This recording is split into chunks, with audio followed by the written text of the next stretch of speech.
ஆகவே இந்த நீதியை உலகத்தில் எதை கொடுத்தாலும் வாங்க முடியாது. அல்லேலூயா. உலகத்தில் என்னத்தை கொடுத்து நீங்கள் இந்த தேவ நீதியை வாங்கணும்னு நினச்சா கூட வாங்க முடியாது.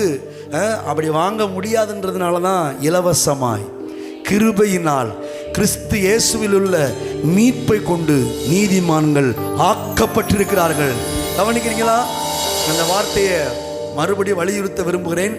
நீதிமான் என்பது வாழ்வதினால் வருவதல்ல, யாரோ ஒருவர் வழங்குவதினால் வருகிறது. அல்லேலூயா. இதெல்லாம் இன்னைக்கு நேற்று நடந்த சம்பவம் அல்ல. உலக தோற்றத்துக்கு முன்பதாகவே பைபிள் சொல்லுது, எவர்களை முன்குறித்தாரோ. எப்போ முன்குறித்தார் தெரியுமா? ஏதோ நேற்று இன்னைக்கு கிடையாது. ஏதோ இயேசு கிறிஸ்து சிலுவையில் ரத்தம் சிந்தும் போது கிடையாது. அதுக்கெல்லாம் முன்னாடி பவுல் சொல்றாரு, உலக தோற்றத்துக்கு முன்பதாகவே கிறிஸ்து இயேசுவுக்குள் தேவன் நம்மை தெரிந்து கொண்டிருக்கிறார். தேவன் தெரிந்து கொண்டவர்களை பரிசுத்தமாக்கி இருக்கிறார். பரிசுத்தமாக்கினவர்களை நீதிமான்கள் ஆக்கி இருக்கிறார்.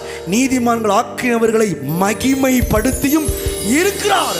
எவ்வளவு பெரிய வேலையை தேவன் உலக தோற்றத்துக்கு முன்பதாகவே செய்திருப்பார்னா, அதுக்கு விரோதமாய் எவன் எழும்பி குற்றம் தீர்த்தாலும் அவர் அதற்கு விரோதமாய் எதிர்த்து நிற்பார்.